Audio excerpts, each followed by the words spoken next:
And we are live. Let's start this.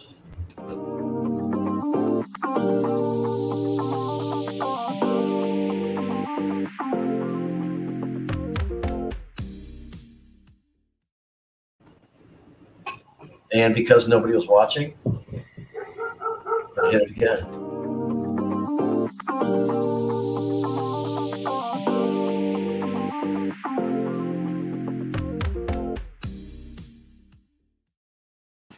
I like that thing. So very nice. We'll evolve. Let's take a look at our great sponsors. We keep on getting better and delivering a better presentation each time. Of course, the show itself stays the same.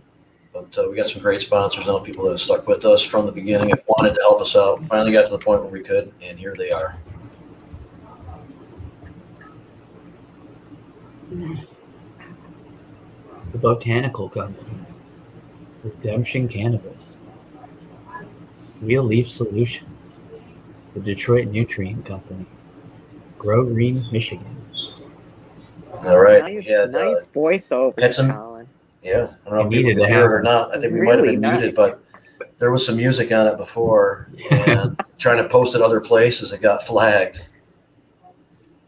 So you have to put some original music, maybe some original ukulele, or we could do that. But it's like some of these services and some of these things are like designed around kind of being safe to use for these things, right? And it was not the case. So nonetheless, we're starting off here. We've got Debra Young joining us and Colin MacDougall. We do not have some others who are normally here, most notably Rick Thompson, but we'll assume and hope that that will be rectified shortly. I'm sure he's working on it. Uh-oh, there's Rick right now. He's sending it by text. Is he coming in? No, he's like having a problem. Yeah, he's having a conversation, I think, with Shelly. Okay. Something about sending it by text. I don't know. What did it say, Colin? Something about sending it by text. Send it to his email. Oh, see, he wants it emailed to him also. Wow, a lot of demanding crew members today. Yeah. Hey, that's not a problem. Hold off on for a second, try to get that done. But me and Debra never seem to have much technology problem. I'm telling you, it's the young and the old of it, and we've got it figured out. It's those in the middle who can't seem to get it, right, Colin? Right. See? Yep. And then, of course, Jamie, who always gets it. But everybody who would like it emailed, if they have it on their phone, they can then, at that point, email it to themselves. And have that's what I do. Yes, that's good advice. That's why. Well, send it to yourself, Facebook Messenger, too. That's another way. Yeah. Mm-hmm. But that's not enough. Anyway. Just press on it and forward it. Although maybe if they click on it, it just opens it up and doesn't give them the opportunity to forward it to themselves. Some things are like that. Well, I don't know. I'm just saying. I'm just kind of giving a reason why they might need it that way. Give them the benefit of the doubt. Yeah, well, we got a few people joining in. They don't want to hear this banter, but we do want Rick to join us. Hopefully, through one of these methods, he'll come on, and then Jim and Shelly and maybe Berg or Roach, whoever else wants to jump in. I know for sure that John Schlicker said that he will join us at some point today, so that would be cool. We'll hear about Cannapalooza and other things. He's involved in a lot of good stuff. Brandy Zink from Michigan ASA is going to join us today. There was just a big unity conference with people representing from all over the country. And then later on, we're going to have Vivian McPeak on and Tony Portelli from Grow Green. And cool. Of course, they're one of our great sponsors, but there's also kind of a longer history there, and he's been a part of a lot of stuff, leading up to where we are now. So that I'm looking forward to that conversation. Sorry. And we were joined by Rick Thompson. Yeah, I heard you all bitching about me earlier. Yeah. What happened? I was in the studio. You're trapped in the studio, were you? I said that you were busy. You were a busy little boy today, all over the place, You said we were very demanding, Shelly and I. We were demanding. You were. You're like, email us stuff now, right now. And you know, email wasn't really the problem for me. It's this camera thing. I have to shut down and restart, especially since I was on a Zoom earlier today. So Well, how just fun. inconvenient. Just fun. That's all. All good. All part of the growing process. We got a few more bells and whistles we're going to lay on here today with this new service. It's kind of cool. There's some cool shit. Yeah, and of course, Rick, before you came on, we went over close up on the stash. Went over our great sponsors who are going to help us to achieve better things, many different ways, but we're keeping everything basically the same. I just want to update on a few things and then maybe talk about a few things before we get rolling here. But there's a new legislative cannabis caucus that's been put together. I know that Detroit Rep Cynthia Johnson was a large part, and that's who Richard Clement, Free the Weed, works with on staff. And they have put together a list of bills that are related to cannabis and specifically about cannabis that they're considering and keeping an eye on. I think it's really cool and good. Everybody seems to be pretty friendly. They left it open to anybody to join. I think there was something like 6 to 8 Democrats that showed up and no Republicans yet, but they're getting the thing started. And I've gone over the list of bills that they put out, and there are some things to keep an eye on, and some of our other groups and organizations can use it as the basis for some work to do and some attention to those representatives who have introduced them and support it. And I think it's a really cool thing. Cynthia Johnson was running for an at-large seat for Detroit City Council, which would, of course, bring kind of a friendly on board. And I think there were some paperwork issues or maybe timing with signatures. I really don't know exactly what the circumstances were, but she's not on this time around. But Colin Jr. is making a push for it. He's been supportive of our community and this issue for a long time. And so that would help out with that. There was recently a bill that passed the Senate, which has to do with making it, I think, a misdemeanor for using some type of an agent to mask a piss test. I haven't read it for the details, but that is the headlines. And I guess at one point it was a felony, and it got reduced to a misdemeanor. We got a little bit more support from the Senate, but Senator Irwin voted no, so I appreciate that.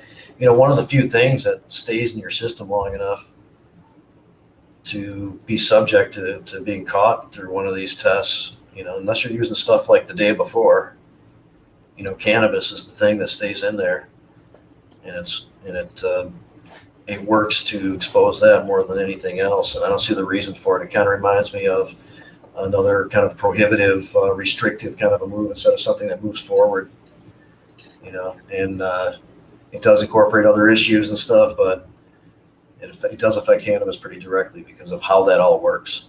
Cocaine, alcohol, a couple of days later, it's not there, Yeah. It's pretty strange that, I know in other states they've taken strides to get rid of the drug test, and here we are fiddling around in the mud or something, passing a law that is basically, it's directed at cannabis users. It's, most people who use them is because of marijuana. It's not because of all those other drugs that you're saying. Right. No, I know. And it catches that more than anything. Keeps that in the system as an issue. Yeah. And especially right now when all these employers are looking for employees. And they said there's a shortage of employees because nobody wants to work, and nobody also wants to get drug tested or work at a job that those who still care about a positive cannabis test showing up are missing out on the pool of talent that's available and willing to work right now. The city of Detroit eliminated cannabis on their drug testing screen for employment. Now, I'm sure it does apply to maybe cops or something, but for basic employment with the city, because they could not fill positions because of it. Nobody could pass that. Just that. I mean, they're still screening for other things, but not for cannabis, since it was realized. This was, I think, last year. And the U.S. You know, Department of Treasury did that a couple of years ago too. They Yeah. needed to find some people to help out with the computer hackers. Unless they allowed Yeah. pot smokers in, they weren't finding the talent. Yeah, because the feds have a zero tolerance with it. I mean, in employment, you get caught, you're done. I know it happened to me. So Hey, so one of the other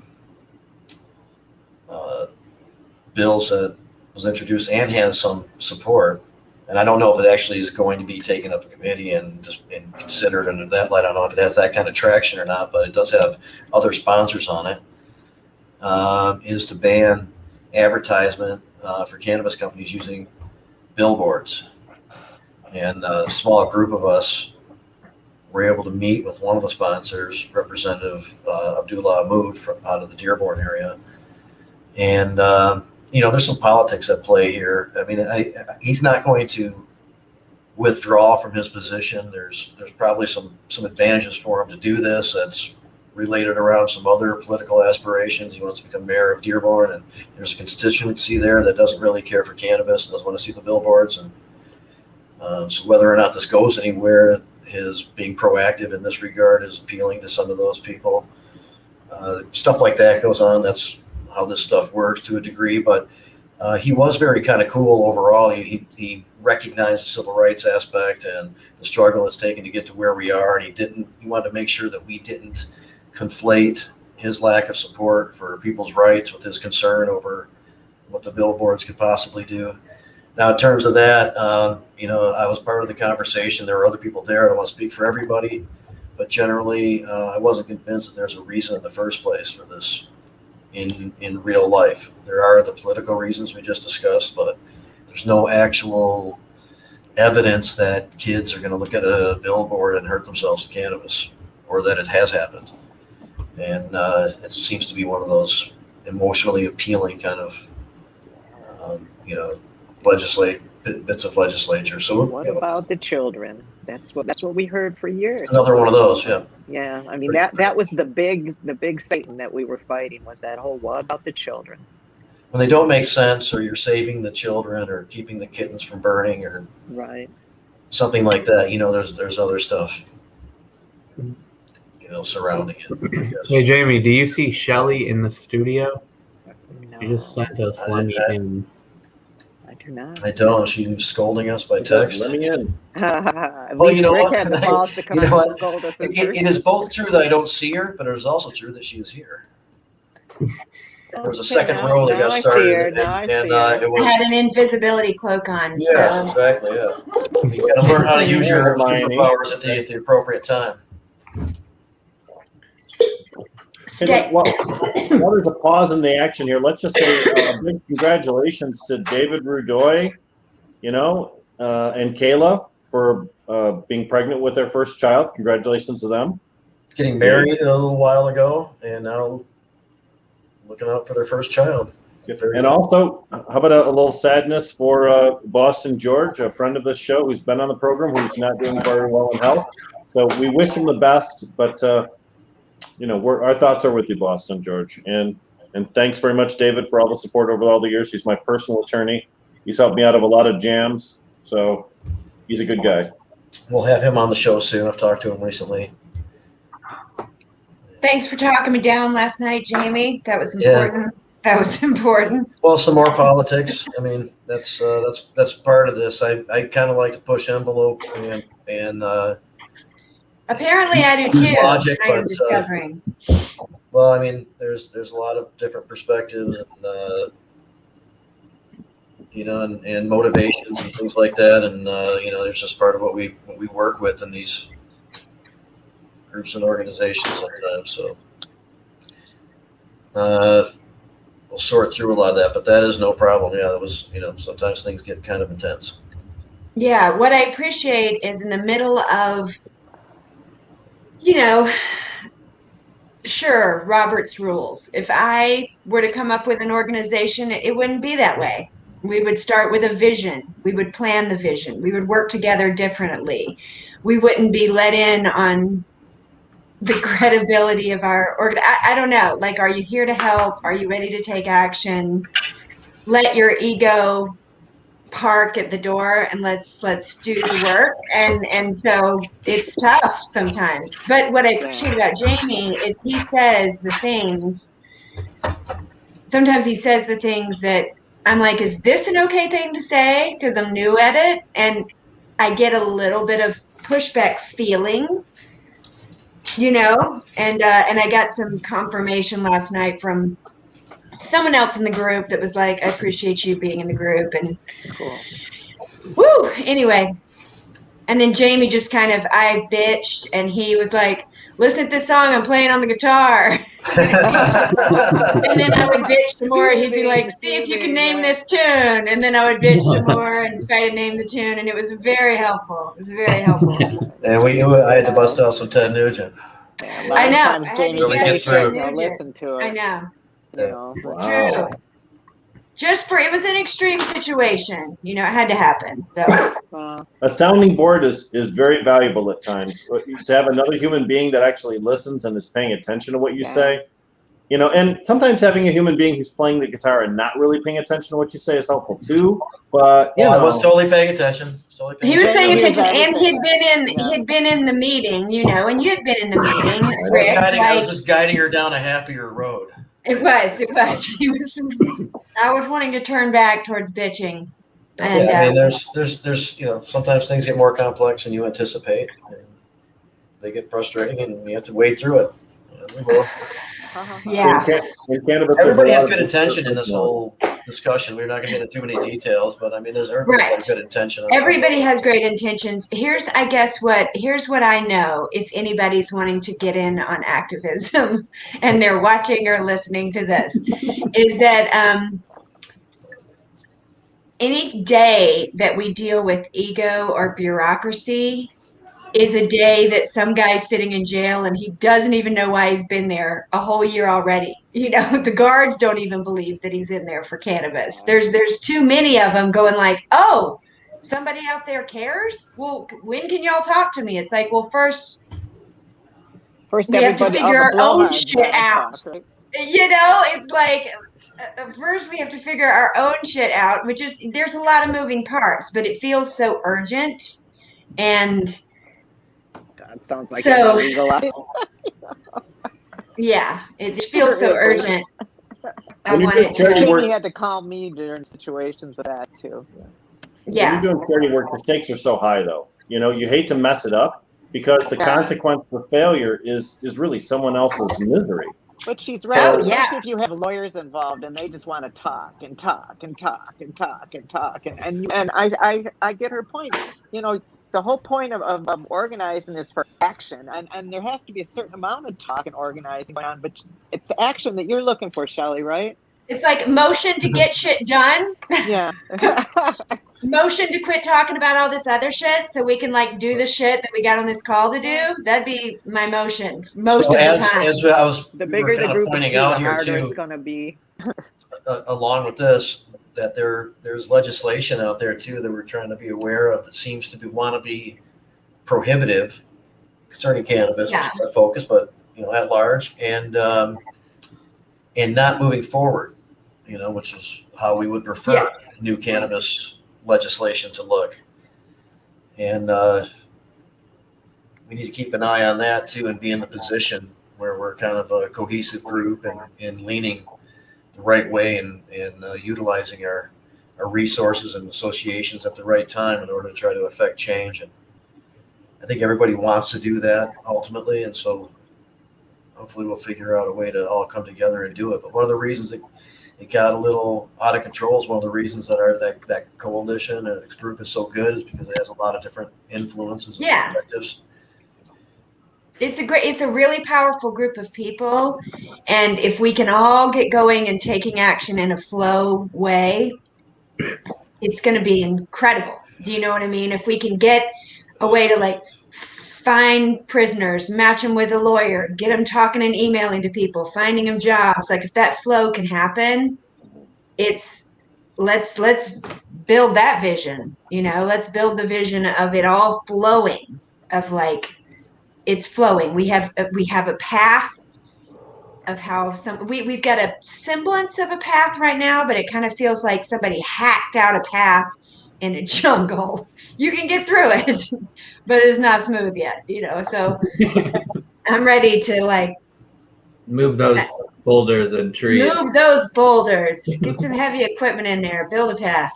Yeah, it's tough when personnel stands in the way of the mission, and it's difficult. Tough. One thing I've learned about activism now is that no matter what, you still have to be willing to walk away to find a different group of people that share your vision. If the vision that you originally thought is not the vision that your group currently has, start another one. Yeah, I think this one is.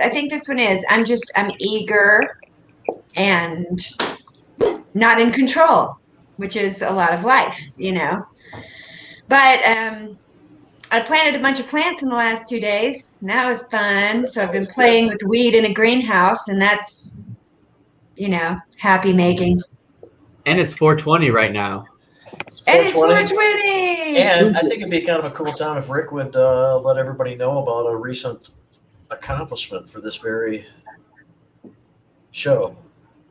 Well, many of our viewers and people that follow us on all of our socials and our podcasting know that we were awarded with one of the best podcasts in America by Celeb Stoner earlier this year.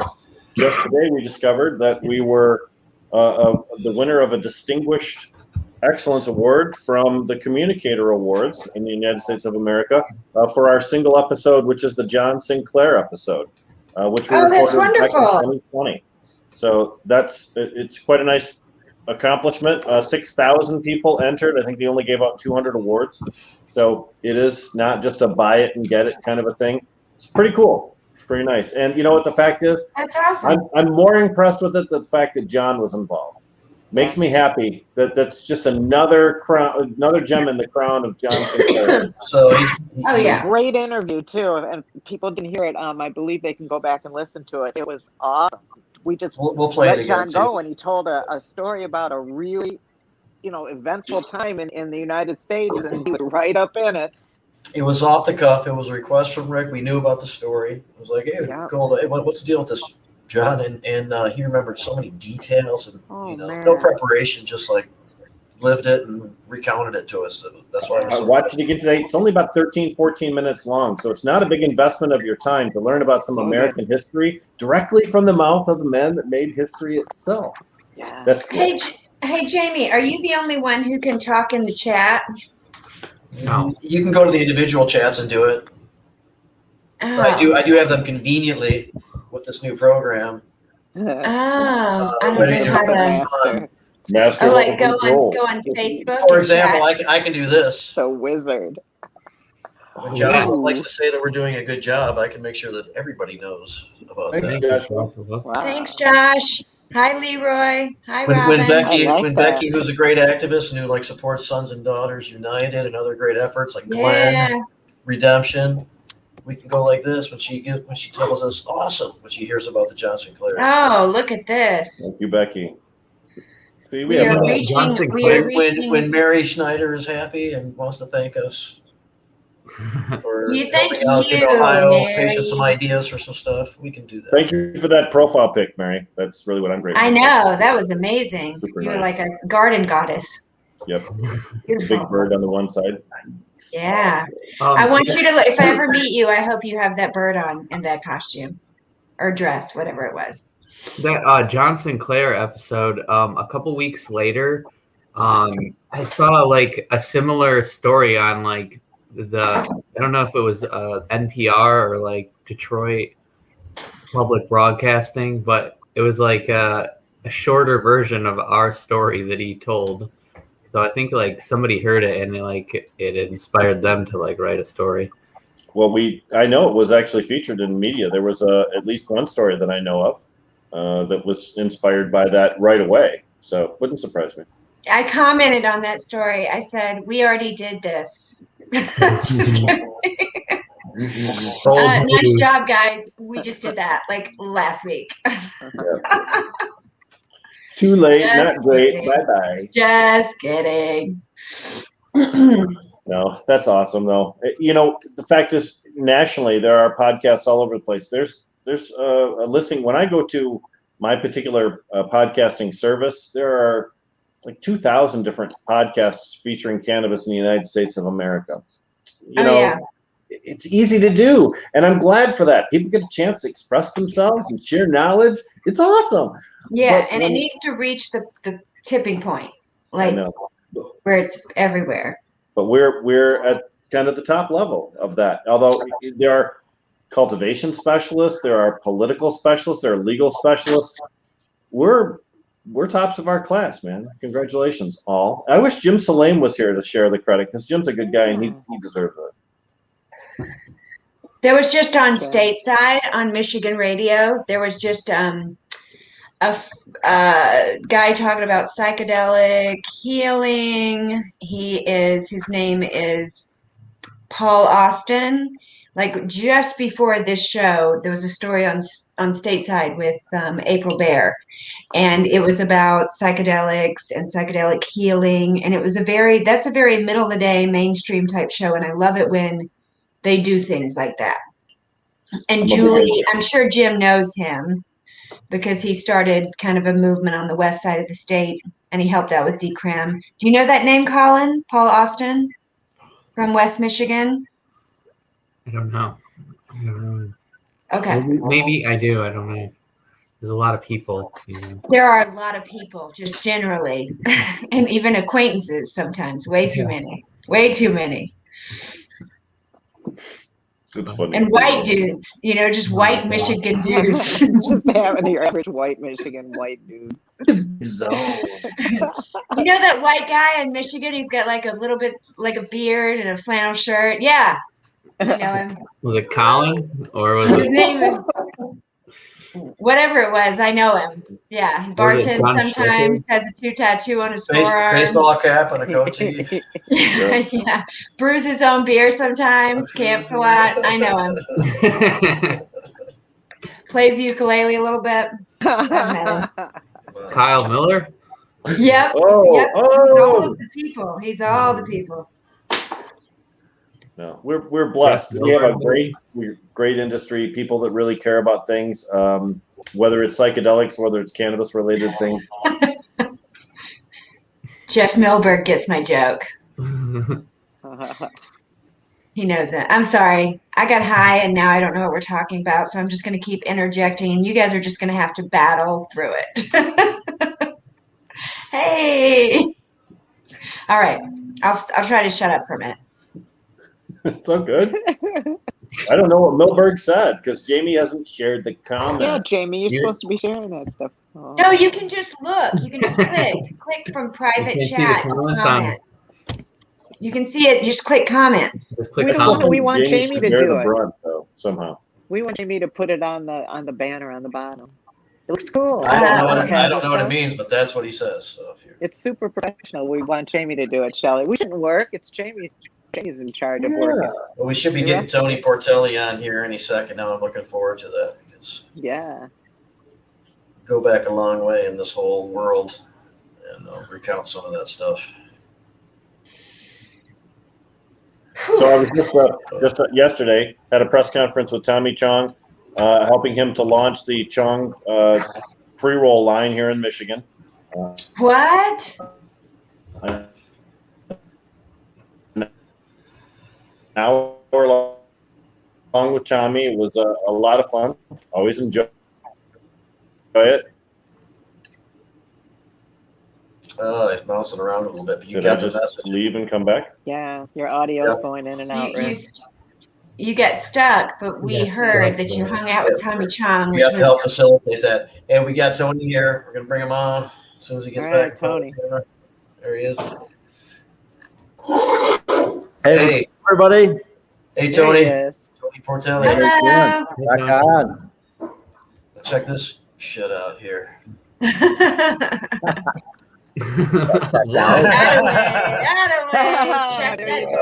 Wow. That is in part because of the great support from Tony and Grow Green for this very show. We are easily entertained. Awesome. Well, just like you thought, like that might be it. That's all you can do. Well, then, there you are. Oh, Yeah. Oh, You love Like it. magic.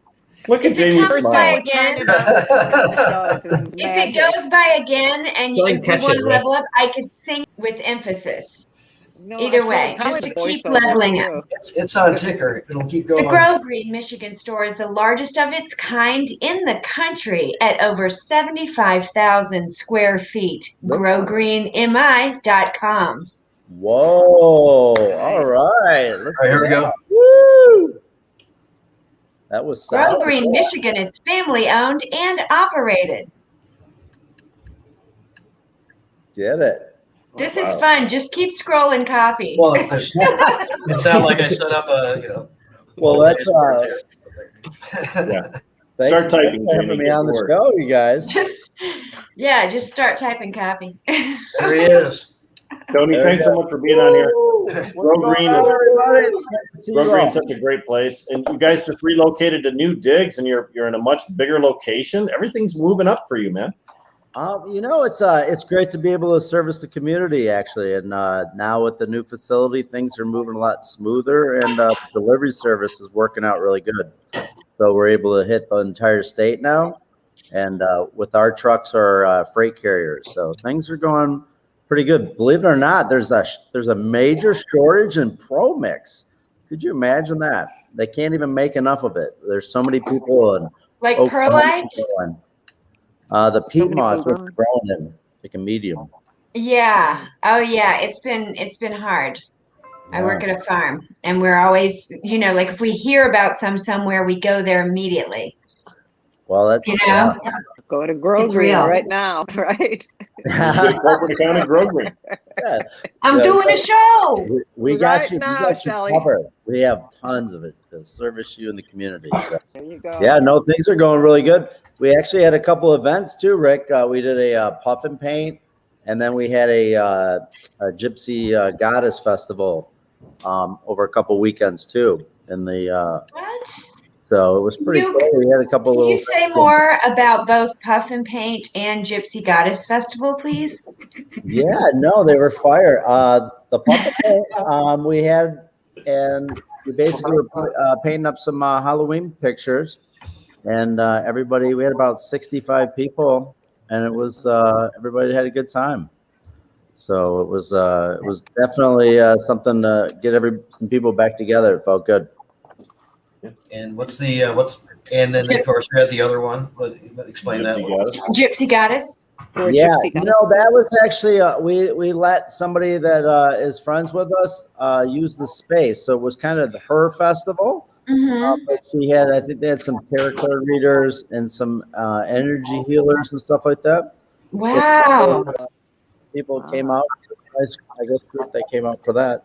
So it's definitely good to get settled back in, and everybody's pretty excited that the weather's breaking. So things are going pretty good. Any plans? I'm sorry. Go ahead, Rick. Tony, you mentioned that sales had increased due to the pandemic. Tell us a little bit more. I mean, wow, that's a pretty fun thing to deal with. Yeah, it's been real interesting because we're seeing a lot more people growing now, which is good. And there's still a lot of commercial demand, but it's interesting because now the manufacturers are finally getting to a logistical challenge of how much stuff can they get through a pipe. And they're just really having a hard time keeping up with that. So where we've been pretty successful is our ability to have a lot on hand.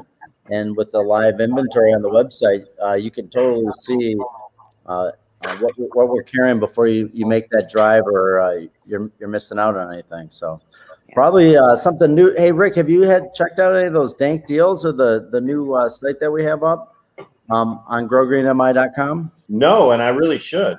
Yeah. I have because I shop Grow Green online, so I have checked out the website. Easy to use. Hi, they have Russ. a self checkout, and you just zip right through it. You got an account, boom, boom, boom, and you pull up and you grab have your stuff. a flat shipping fee option available. That's very helpful for a lot of people too. Yeah, for sure. So we'll deliver the whole state for all the way to your door for $50. So if your order is over 500, we'll take care of you all the way to your door. I've seen a lot of people. If you're getting a lot of soil, there could be an additional fee, but most of the times that's what you're looking at. But I think people like that friendly approach of us coming out to their house and just getting them their stuff, so it's still discreet, and just another great reason to shop with Grow Green. So, I mean, there's a lot that we can kind of talk about and reflect on a little bit, but kind of going backward from where we were just discussing, are you ready to do the spring expo? Is that stuff coming up? Or are you still holding off a little bit on something like that? Yeah, I think there's talks. We did have talks of a potential fall expo, but I think with a little bit of the uncertainty that still remains out there, I think we're definitely, as soon as it looks like we're going to get some green lights from the government. I know those are some challenges we're all facing. Then we can get those scheduled, but probably the spring is probably pretty accurate, and I think that would be a good time. I mean, if you guys always do a great job coming out, supporting the community, Rick and Jamie, talking at the event. So we appreciate you guys when you come out.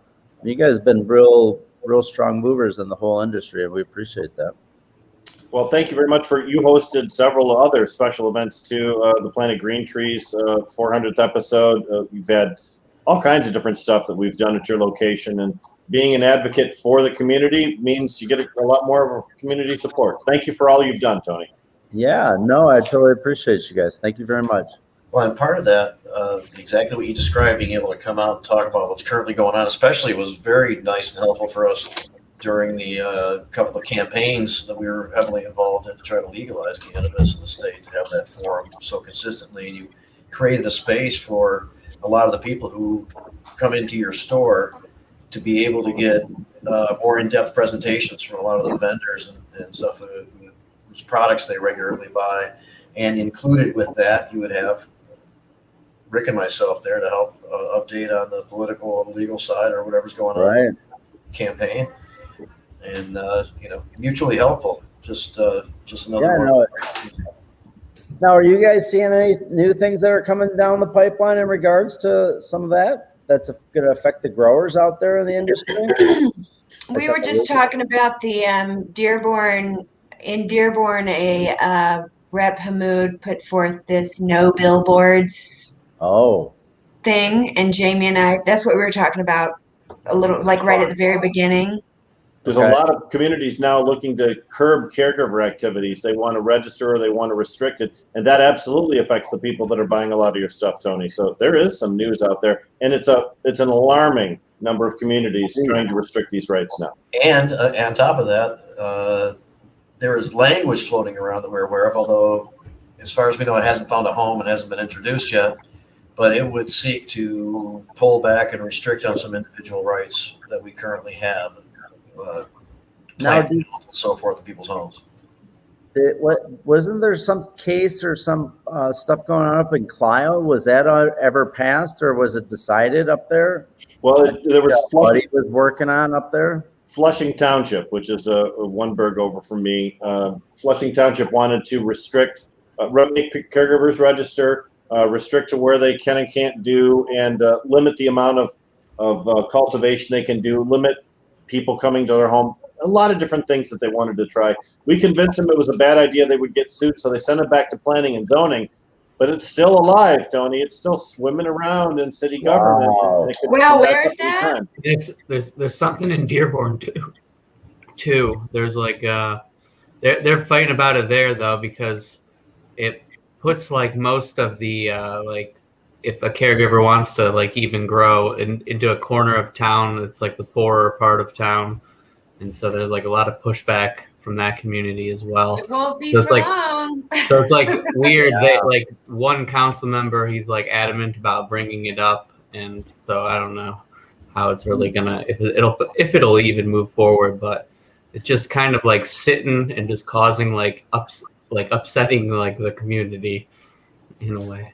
So push back on both sides. And are there all the new states that are coming online? Are some of those laws the same, or is there anything that we should be doing from what they're doing in New York now, or they're setting those new laws up that we should be doing in Michigan? Or well, certainly there are some places where they're no longer requiring drug tests. We were talking about that earlier too. Stop testing for cannabis and pre-employment screens. for governmental jobs or for private industry. Right. But there's other things that are going on that are very scary. New York almost didn't get home cultivation. It was at the last minute they added it. It was close. New Jersey was Our the same individual way. rights are probably pretty good, but they did some things that were more progressive from us. You can be out and about with 3 ounces instead of 2.5, so they moved that up a little bit. 40% of tax revenue actually goes to give social equity programs some teeth and some funding. Right. There's some things that were pretty good, pretty notable. There's still not one program out there that we could point to and say, yes, that's the one everybody should copy. But we're getting closer to that, I think. At least we're getting more ideas out there, and then we can pick and choose the best ones in order to adopt for our system. Okay. Huh. Hey, so somebody was asking about totes of soil and stuff like that, and other people jumped on and answered the question from Grow Green. Yeah. Thank you, everybody. Yeah. For working together out there. That's awesome. Jamie, you're The answer is yes. crushing it with this Yeah. technology. Look at I this. think I'll get less obnoxious with it over time. Yeah. No, more. Nope. More. Wow. Now, where are you is- guys hearing any new events coming up out there? I mean, are you seeing things open up of, other groups coming together or anything like that? I think there's well, I don't know what you're referring to, but 2 things for sure. On the west side of the state, there is that Niles Festival or something, right? Mhm. Isn't that happening? It is. And in It's a very, Kalkaska, very small, but yes. Cannapalooza is going to go on there. Of course, that's at the end of August. okay. Yeah, hopefully John will jump on today. Yeah, he's going to be on. We'll talk Yeah, about it. and then- Yes, Right for now. scheduling. And then do you know about the Michigan Cannabis Freedom Coalition? No. Have you heard of that? So that's an organization that it's a National Association of Criminal Defense Lawyers and the Americans for Safe Access and MICIA and Force Detroit and all of these Michigan organizations. Normal, Last Prisoner Project, Yes, Redemption, working a lot of together great to organizations. Yeah. Yes, coming together to try to get cannabis prisoners out, to get, clean slate programs, expungement, and then reentry. And so when we first opened, we were talking about what a big hairy ball of wax activism is. Like everybody wants to do this thing. We all want cannabis prisoners free, but the mechanism to working together to doing all that is so challenging because you're dealing with bureaucracy and you can't talk directly to the person you need to talk to. But everybody's working really hard on that, and it's a huge organization that's doing good things right now. Huh. No. Do they have an event? What's that? Is there an event they're having? No. I mean, we're just constantly meeting and working on things. So, Building the plane while we're flying it, just like all of these yeah. great Yeah. events. Right. Wow. Well, it's good to hear some things out there. Mm-hmm. Yeah, so I was thinking about how you guys have also helped to preserve the history of the movement in Michigan. You've made sure that there's been some kind of short documentaries kind of created and covering a lot of ground and stuff. And your story goes back to having a small store up until the largest place, 75,000 square foot space that we just discussed. Well, yeah, I mean that. I think you were in that with us, Jamie. We did a nice little presentation there of where we were at the moment in the movement, and just trying to get everything legalized. So yeah, it's kind of nice to see different snaps of the where we've all grown together through this and moved where we're at forward to where it is now. So it's nice to see it all growing safely out there, that everybody is able to move together with a good system. Yeah. And remember the event in Ypsilanti at the Marriott. Oh, yeah. Early 2010. It turned out to be okay, and got some stuff moving, but it was kind of shaky for a little bit. So we were all just getting up and going. Yeah, those were those how you doing today games. Yeah, I remember that, man. Right back in the day. Big Daddies was there. Yeah. Yeah. There was a lot of different characters back then. Yeah, man. It's interesting to see who lasted, right? It's interesting to see the people that have got a decade in. I think, I don't know if I would say it that way. I mean, I think everybody gets to choose what part they want to do. So I think a lot of people moved on to different things. So yeah, it's definitely interesting at which spots everybody's starting to pick, so to speak. Mm-hmm. Mm-hmm. So, I mean, I think unfortunately you're definitely going to see more. I would see more of the littler stores. Unfortunately, the selection of them is probably going to be reduced just because of how the market's moving right now. So, the supply chains are just crazy right now. Things are backed up. Normally, we used to get things really quick. We're having to order almost 12 to 14 weeks out now. So, Wow. things are real challenging in keeping those stores afloat and stuff like that. So, Tony, Oh, wow. to what degree is that affected by reduced imports? I know that, all of the different things that have happened lately, we get less stuff coming from China, less stuff coming from Europe. Is that really a factor here? Is it really the demand is so high, domestic production can't meet it? I think I would say a lot of the things are all part of that, Rick, to answer it, because, whether the people are making the products in the U.S., they're still needing raw ingredients that are coming from overseas. So I think what you're really seeing is there's so much demand that's starting to go up. The containers, they can't keep switching them out as fast. And then these ports are, I think they had some port issues out in Long Beach where the lines were like 15 miles. So it was like weeks to get your container unloaded. So just crazy long lines. So I think it's just a big shock to the system. And, even we're starting to see inflation really with our stuff, and just across the board, everybody's talking about big price increases this year. So Were you talking about the boat that was stuck in the canal?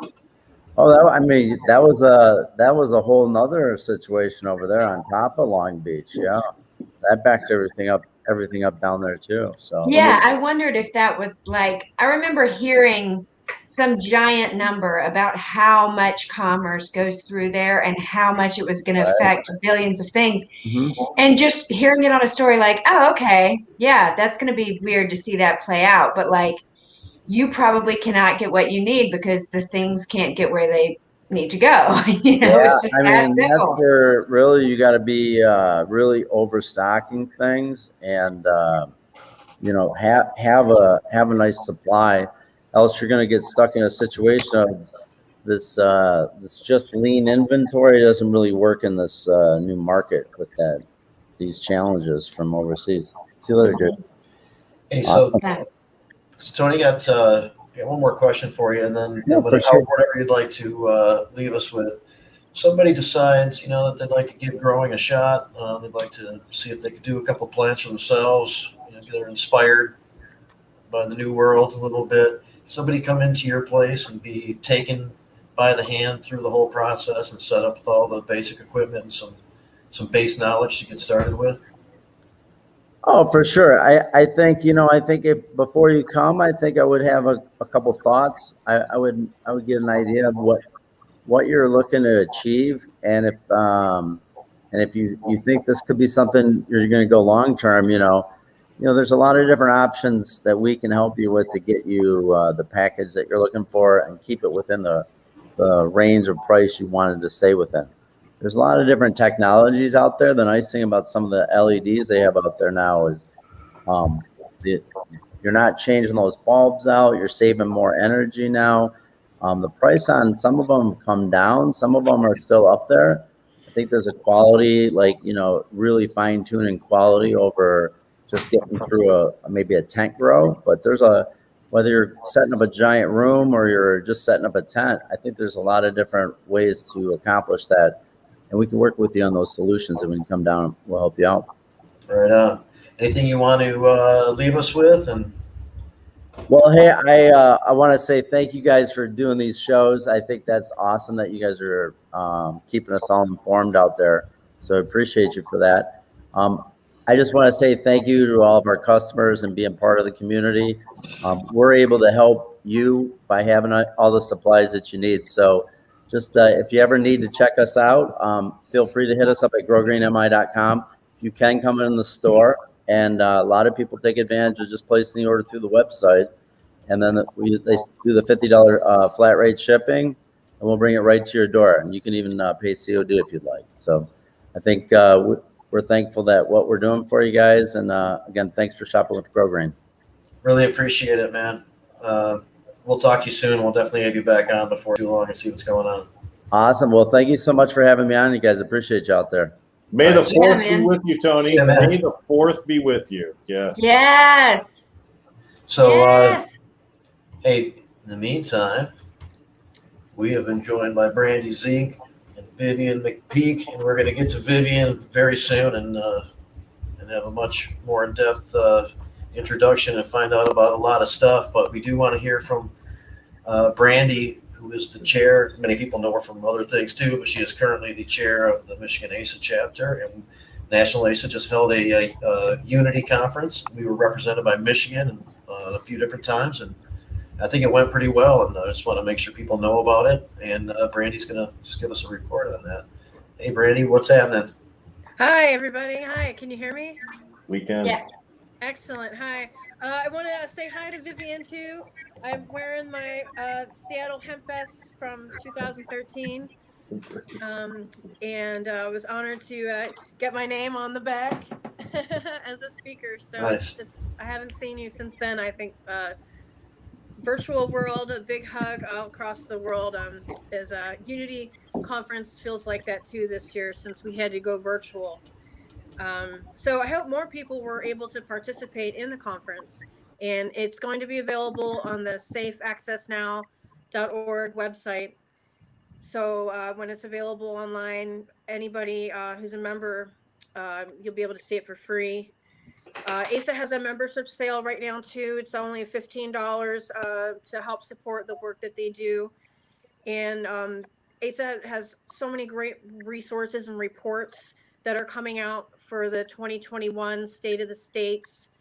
And it's the report that they prepare for when we speak with our congressmen and our senators. So this is the congressional book. It's available as a PDF, and you can print it out. You can use it in your own advocacy. But all those reports are coming out very soon. There's a new report for talking about contaminants in your medicine and how to determine the testing and the quality. And it's an education piece that we're hoping many of the dispensaries will be able to provide in the package when they give you your medicine when you leave in the packaging. So we had 3 people who were presenters from Michigan.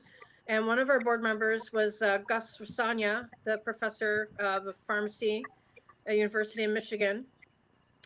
And he was excellent panel. I don't know who else here saw it, but what do you think about Gus? Gus is awesome. Did you see it?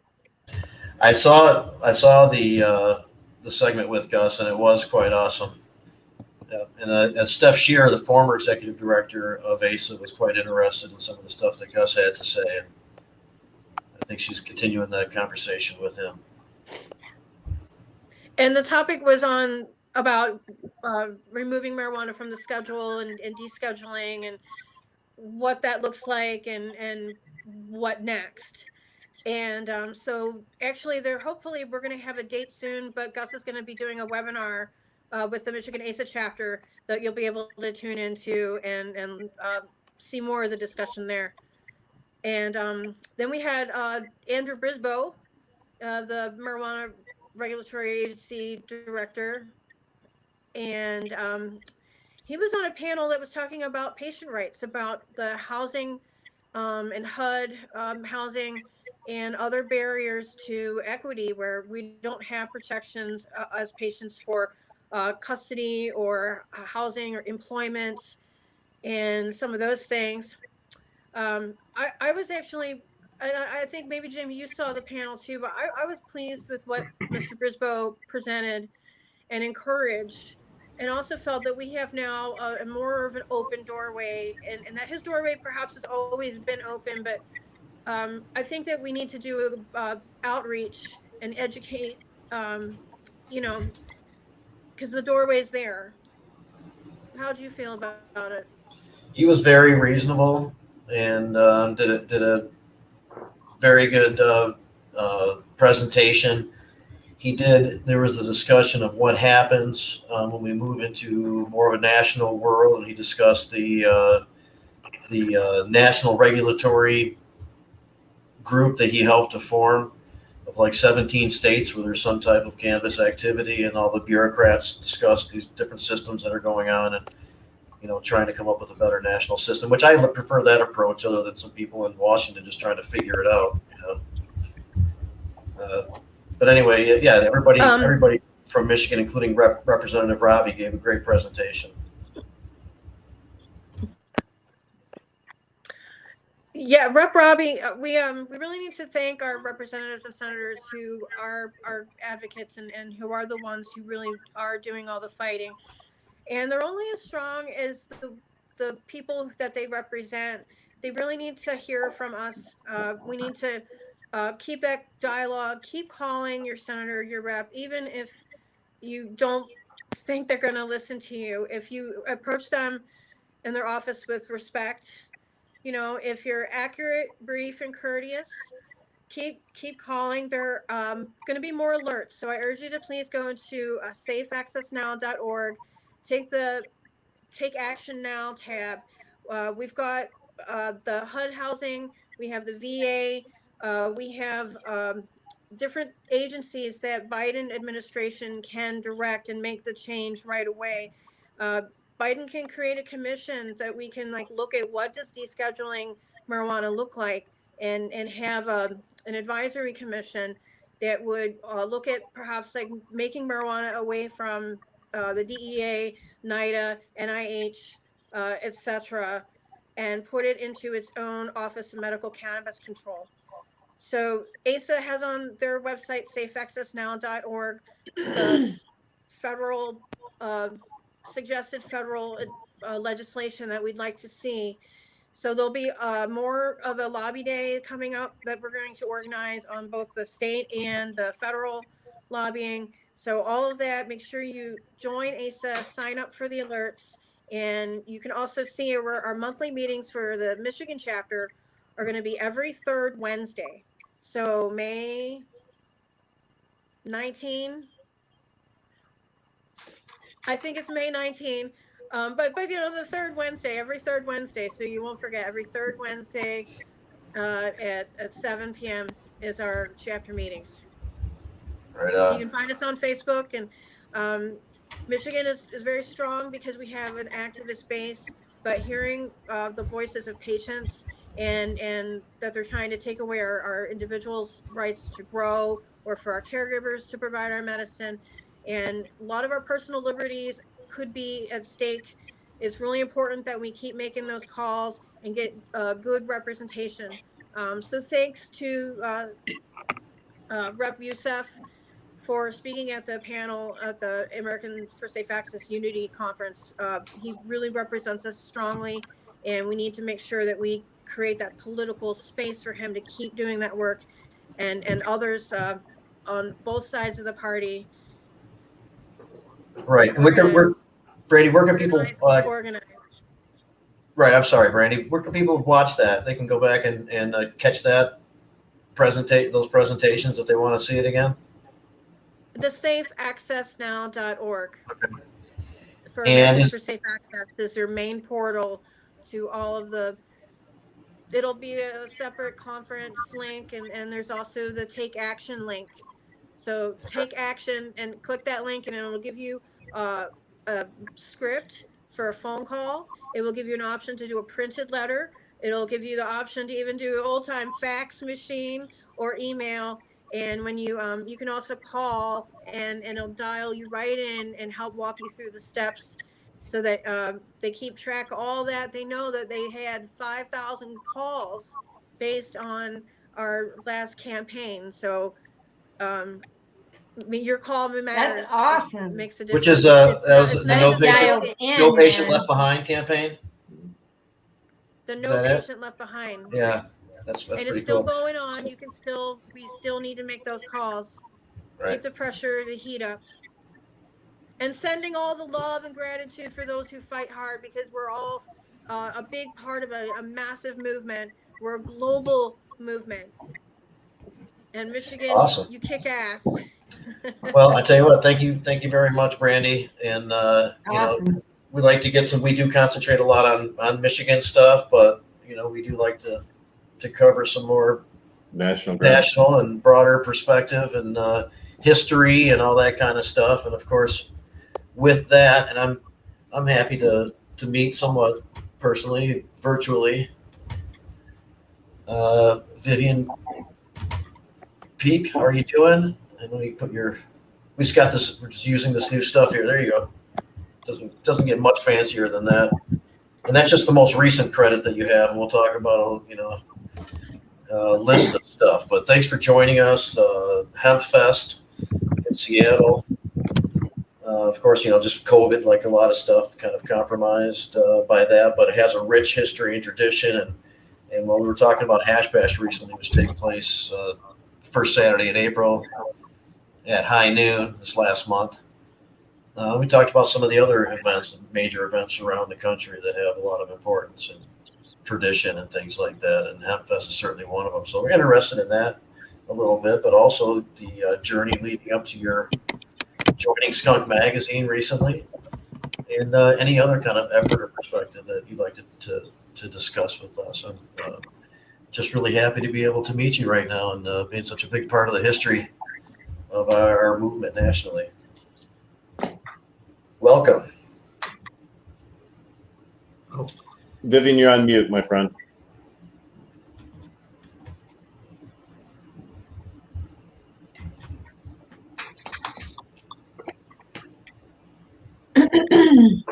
Oh, so the mic isn't maybe connected because this is a different service. Sometimes you have to make the extra step in settings. Oh yeah, I had to do it.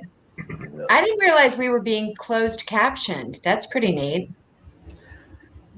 Still can't hear you. There's a settings thing with your mic that probably has to be hit. Okay, now I see it. Oh, there you are. There you are. Sorry, I thought you had me muted. I've done so many Zoom experiences lately. This is new for us. That's why we've got the trying out some of these bells and whistles on here. StreamYard, yeah. Yeah, glad to have good. you with us in one of our early attempts at this, but it's working out pretty good so far. Welcome. Thank now you. Officially, Vivian McPeak, and all those things I said. I know there's a lot more, and hopefully we'll cover some of that. Well, thank you, Jamie. It's great to be here with our esteemed colleagues. This is the 30th year that Hemp Fest is around.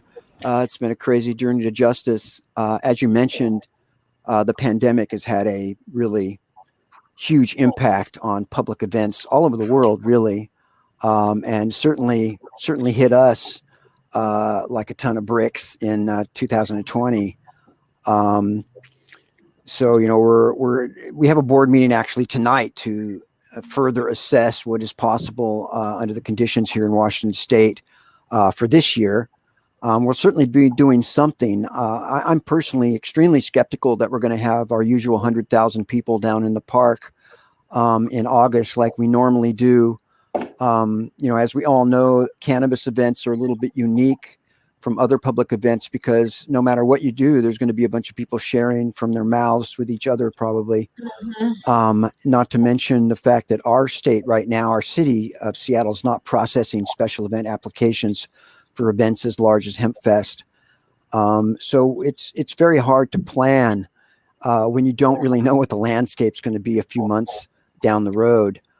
But we'll be doing something. We did a pretty cool global live stream event last October. We had bands from 4 different countries and panel discussions and stuff like that. I'm not sure that we'll necessarily be doing a live stream in August either, but we're kind of batting around various various ideas for ways that we can still get our message out and have an impact, and create something fun and exciting for our group to do to keep everybody engaged. I'm sure that for an event of 100,000 people, that you have to plan that months and months in advance in order to coordinate everything from security, Oh my God. and vendors, food. I was So surprised to hear that number. Yeah, that's it's awesome. not really something you can do on the fly. Planning in advance is really difficult. So, Yeah, what an extra conundrum. We literally spend all year planning Hemp Fest, and usually there's maybe 6 to 10 meetings with the Seattle Special Event Committee, which is a huge room with a gigantic square table with like 20 different city departments, and we have meetings throughout the year. Every department has to sign off on every nanoparticle of your plans, and there's about, I don't know, maybe 12 separate plans that we have to submit, a security plan and a parking plan and a traffic plan and a first aid plan and a bicycle plan for where we are, because we have bicycles going through the park. On the 10 days that we're on site to produce Hemp Fest, we're on site 24 hours a day for 10 days. Then of course, we have to raise about $750,000 to throw the event. And that's months and months of selling vendor placements and sponsorships and stuff like that. We have to fill 700 volunteer staff shirts on 110 crews for Hemp Fest. And so you have to do all that and all the training and everything. It's a really complex undertaking and a lot of responsibility. If you have 100,000 people, somebody could die if you did something wrong or you weren't on top of it. And we have our own trained safety patrol, our own volunteer safety patrol, our security with about 100 people, with shirts and radios and all that stuff. And so there's a lot of training involved. It's just a really complex operation. And you're absolutely right. It takes, we literally, as soon as Hempfest is over, and then of course it takes, a while to put it all to bed. But we immediately start working on the next year.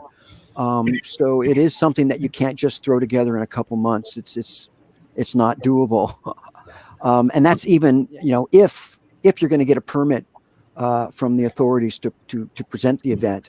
But it's been devastating for public events all across the world.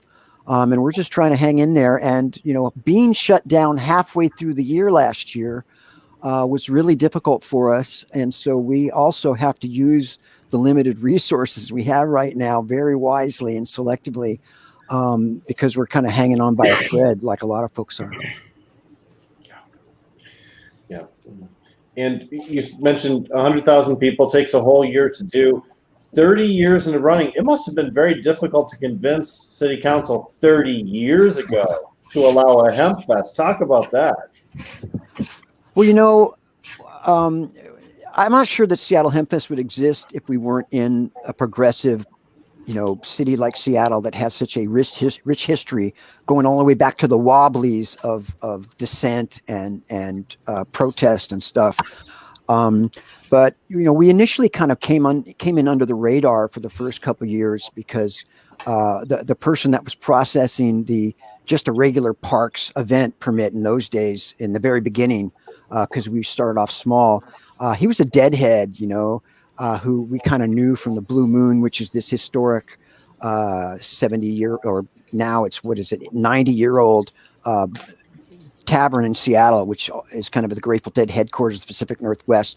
And so he kind of slid us under the radar until 94, when we had about 15,000 people at Gasworks Park. And then we came under the spotlight of the Special Events Committee. And that was very intimidating and intense. And we did, for the first time, hit some pushback, and that's when we were going to have to get porta potties and radios and security and fencing and things like that that we'd never had to deal with before. But it's been an amazing process, and we have had to fight for our permit multiple times. We've probably had to file lawsuits a couple times against the city to get our permit, and we've won. These days, it's not as contentious of a relationship. But it's still extremely complex and demanding. The city officials that sign off are very serious about their jobs. They're very serious about public safety, And if you have 100,000 people, there's a real potential that something could go south. And you got to have your ducks in a row. You have to know what you're doing, and your plans have to be solid. And at this point, we've got to a point now where we're so established. Our best, the crazy kind of counterintuitive thing is right now when we go into these big permit meetings with the special events committee, the police are kind of our biggest supporters, and they've stood up for us several times in the last couple of years and defended us against accusations coming from usually the Washington State Liquor and Cannabis Board, which is this entity that created by Initiative 502, which oversees cannabis on Washington State. And believe it or not, the police department has defended us quite a bit because they work with us on site, full time, and they've got a compound. They don't come into the event much anymore. They stay outside of the event, right outside our perimeter with a little camp, and they have one of our security radios, and they're monitoring our security channel. And if we need them, they come in. But they have worked with us so intimately that they've actually, they've become friends with a lot of them. Which is almost embarrassing in this BLM period, but it's still very dicey, and you still have to work very hard for that permit, and you probably should. Yeah, that's the behavior of the police not caring as much anymore about being in the middle of the event and all that kind of stuff, and with 100,000 people is pretty impressive. I know that at Hash Bash, that's been the case over the last few years. And Adam Brook, Mr. Hash Bash himself, is watching. Well, a few times, Jamie, we've actually had to tell the police, look, man, would you please ride through our event? Would you show up and make a presence a couple times? Because, there's a lot of people in here, and we could actually use just your appearance would not be that bad, because 100,000 people is a lot of people. And if you've got 100,000 people, statistically, you've got some bad actors, you've got a little bit of everything in there. Sure. But our safety patrol does a great job. And, we don't allow sales at the event because it's not Felony Fest. And that's kind of a handshake agreement that we have with the city, is that if, we're not going to allow sales, but everybody's going to be smoking, everybody. And essentially it's like prohibition doesn't exist. And it's a 1.3 mile expanse of public park. It's 3 public parks joined together consecutively. And basically everybody is, we put a chimney to shame at Hemp Fest. We like to say we've incinerated more marijuana than the DEA at Hemp Fest. That's great. I was surprised to hear. I mean, I knew it was big, but that's quite a gathering, and to happen regularly like that is really impressive. And I know that you need the police to focus in on public health and safety issues at large, especially with the gathering that big. But the idea that there's not this overriding concern of wanting to, be concerned about just adults with a bunch of cannabis gathering together for a good time is kind of a good sign of the times. Yeah, in 30 years, we've never had a serious accident, injury, or arrest at Hemp Fest. And so I think the stats speak for themselves that if it was Alcohol Fest, for example, it'd be a completely different story. Yeah, no question about that. So Washington State's come a long way. Right in the beginning, starting off with legalization, kind of adopted the tier system type of thing, which was prohibitive and really getting something up and moving or whatever. But things have gone for a while now in that regard. In Michigan, we kind of like some of the stuff that's going on here, but we always say we still have a lot of work to do. How do you assess the current state of things in your own state?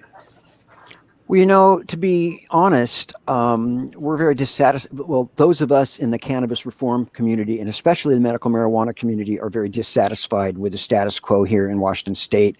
One of the downsides of being first is that you're kind of locked in with what you have, and if you're first, you make you make sacrifices to get it passed that you might not have to make down the road. We are one of the only retail legal states that doesn't have citizen home grow for non-medical marijuana patients, which is really crazy.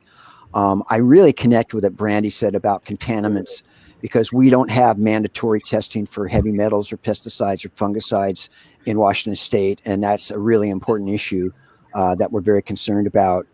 I'll be honest with you, I voted against I-502. Most of my friends, most of my colleagues voted against our state initiative because, for one, it didn't have home grow, but also it has this 5 nanogram per se DUI component to it, which, you know, if you've got 5 nanograms of metabolites for THC in your blood system, then you're guilty of a DUI. They don't even have to prove that you were impaired, and that's insane. That's the case for Colorado, what you just described. Yeah, we traded a possession charge for a DUI charge, and DUI is a much more serious crime than possession of an ounce of weed. There were several aspects of it that we thought we could do better, frankly. But you know, it was, and we'll be honest with you, it was absolutely the most painful vote I've ever made in my entire life, and I was extremely conflicted. And I was demonized by half the cannabis community for that. But I was also celebrated when it passed, which shows you how crazy and how complicated it is, because I realized that it was such a huge thing. It was so important to break the ice. But there's still an incredible amount of work to do here and nationally as well. You know, as we all know, there's 40,000 Americans right now in jails and prisons, and a couple dozen people serving life in prison for cannabis. But it sure is exciting that how the paradigm is shifting so fast, how we've had multiple states flip just in the last several months, and not by citizens' initiative, but by legislatures or governors taking the initiative. And the really exciting thing, I think, is that they're starting to just proactively build in social equity components, inadequate usually components, but wow, you know, that's a precedent that we haven't had that is just so important. But it is, you know, what we have to do, obviously, as was spoken earlier, is we have to completely remove cannabis from the federal schedule so that we can have, you know, something more than commoditization, which is what I consider what we have here in Washington State. Commercialization, which is good, but not enough. Right. Has there ever been, because of the medical laws and then the adult use laws, has there been much discussion? Does Washington State have its own controlled substances list? Does cannabis remain on it and as a Schedule 1 or something that is associated with criminal penalties that gets?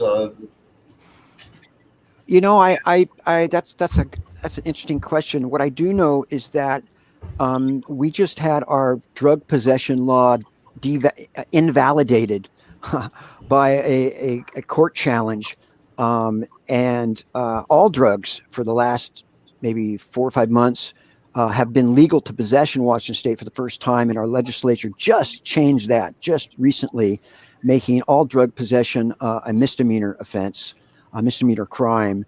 But I don't believe that cannabis is on our state's controlled substances list at this point, which would be ironic if it was, because the state really took over the black market. The state is involved in selling cannabis right now since it's federally illegal.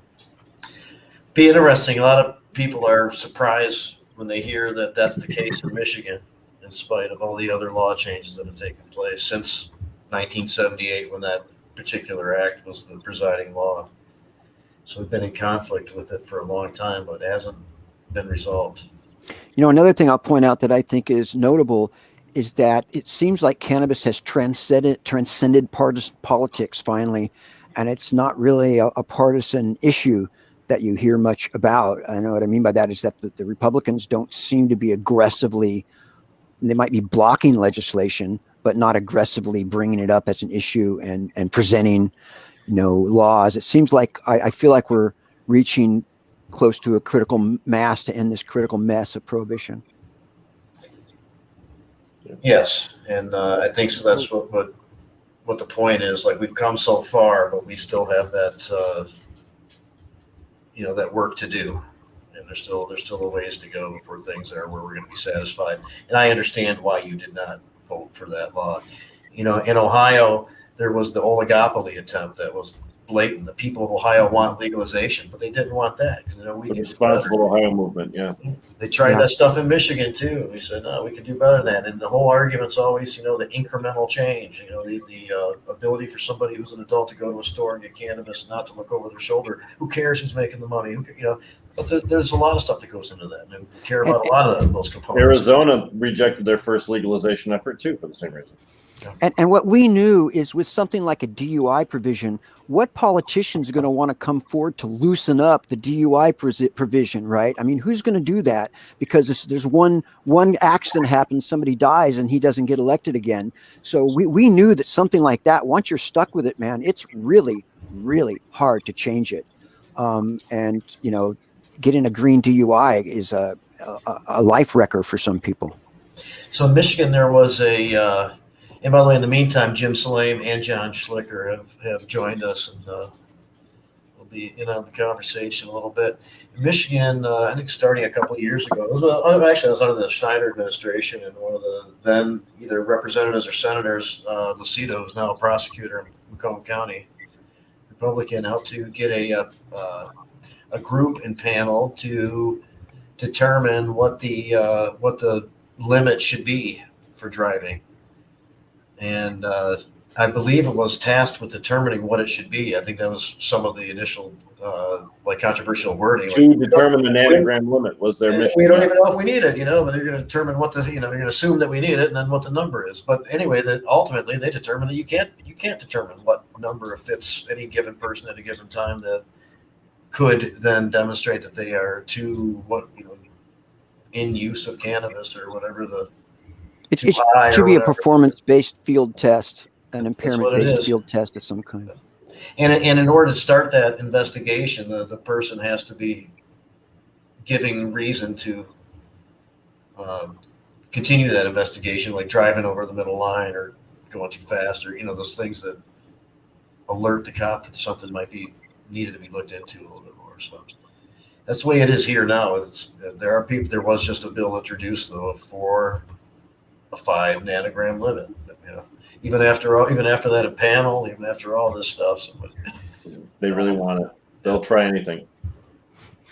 Well, but law enforcement wants tools. And the thing is, it's our job as citizens to tell them which tools they're not allowed to use because they're not scientifically accurate and they cause more harm than the problem they purport to solve.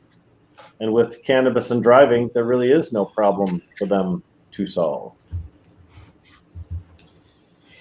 And I'm sure, Washington went early, but as is the case with every other state, there wasn't an uptick in issues on the road with younger people, with more users, with all the sky didn't fall, all the common things that were projected, the reasons not to do anything never happened. And now it's never happened in several states. It seems like we should be moving a little faster, but I agree with you too, Vivian, that definitely momentum is in the right direction. Sometimes it seems pretty slow. Brandy's reminded me of that a couple of times. We've all experienced it too. Yeah, well, hopefully we can get some national action happening. It's a little disappointing that Biden's position is what it is. But if you look at the polling, I just don't see how this administration cannot do some substantive reforms.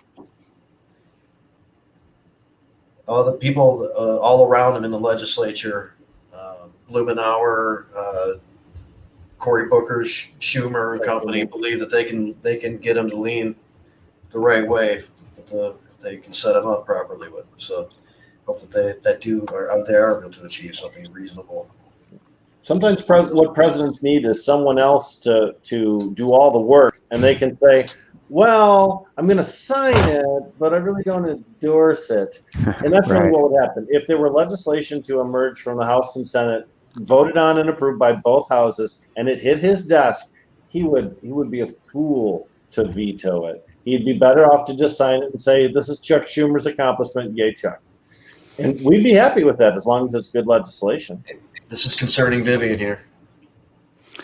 Yeah, he's got so many priorities. Let's hope that eventually that this comes up and is something that can be at the front of the the list and get taken care of. But we need to ramp up the pressure because we know that's a huge part of it. And I don't know if anybody else is experiencing this, but here in our cannabis community, there's this kind of apathy of like, I mean, in fact, I hear pretty frequently, "Oh, Hempfest, you still doing that? Isn't it legal?"